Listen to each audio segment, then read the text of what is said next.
ना. हो. नाही नाही म्हणूनच प्रश्न असा आहे की अजित पवार जे गेले किंवा त्यांच्यासोबत हसन मुश्रीफ त्यांच्यावरती आरोप होता, तटकरे होते, पटेल होते, भुजबळ होते, म्हणजे बाकीचे इतर नेते होते, म्हणजे मोस्ट ऑफ धनंजय मुंडे होते, बाकी सगळे नेते होते.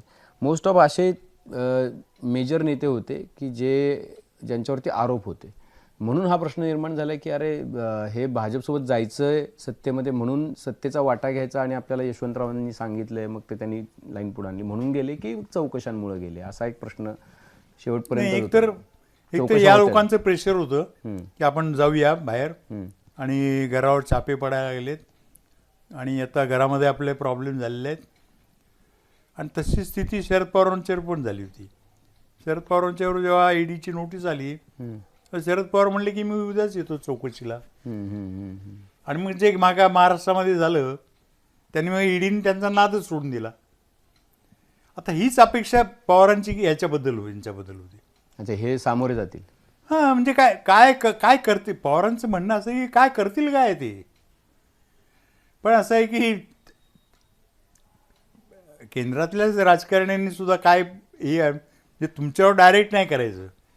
मग तुमच्या सुना असतील किंवा लेकी असतील किंवा आणखीन कोणी असतील त्यांचे पाहुणे रावळे त्यांच्यावर हे करायचं. मग त्याचं प्रेशर फार येतं ना. तुमच्या घरावर टाकले छापे तर काय तुम्हाला काय त्याची पर्वा नाही.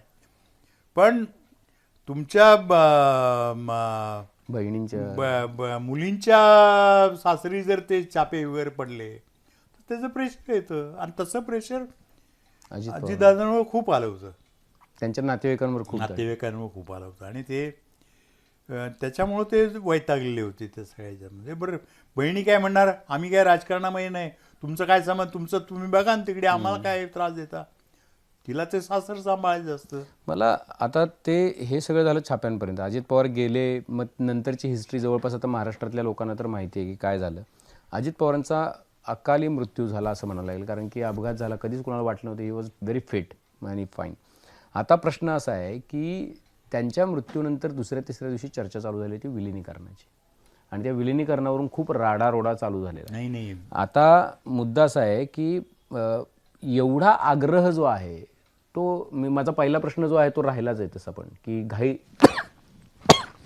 सुनीता पवारांना शपथ द्यायला घाई झाली का?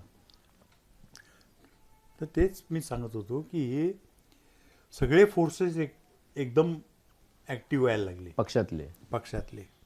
पक्षातले बाहेरचे सगळेच फोर्सेस म्हणजे हे नेते सगळे, हे नेते दिल्लीतल्या लोकांना पण असं वाटलं असेल की आता करायचं काय.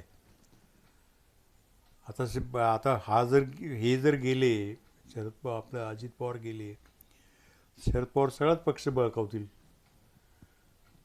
त्यांनी तिकडं त्यांची चक्र फिरायला लागली. इकडे यांच्या पक्षामध्ये हे सुरू झालं संबंध, म्हणजे कुणी नेता व्हायचं आणि कुणी, काही लोकांना उपमुख्यमंत्री स्वतःच व्हायचं होतं. पण नंतर लक्षात आलं की आपण होऊन काय उपयोग नाही, त्यांनाच करायला पाहिजे. किंवा दिल्लीचंही असं म्हणणं असावं की त्यांनाच करा, त्यांच्या मिसेस आहेत त्यांना. आणि घरामध्ये पण ते मुलांना वगैरे तेच आवडलं असेल. मग त्यातून ते एक अपरिहार्यता म्हणून त्यांचं नाव पुढं आलं त्या सगळ्या ह्याच्यामध्ये. आणि घाई झाली नाही, राजकीय परिस्थिती तशी निर्माण झाली आणि एकमेकाबरोबर तसा अविश्वास पण होता ना कुटुंबात. कुटुंबात नव्हे, इव्हन पक्षामध्ये सुद्धा.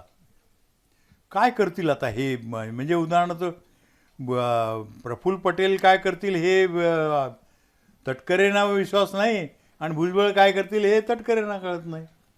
ही इतकी अवस्था त्यांच्या संबंध होती. आणि बाकी आमदार जे होते त्या सगळ्याच्यामध्ये त्यांच्या पक्षातले, जे अजितदादाबरोबर गेले होते, त्यांना तर आता काय, आता आपल्याला वाली कोण, हा मोठा प्रश्न होता आमदार दृष्टिकोनातून.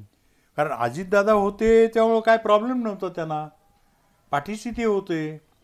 आता आपला वाली कोण, आता आपलं इथं हे तर काय वाली होऊ शकत नाहीत आपले.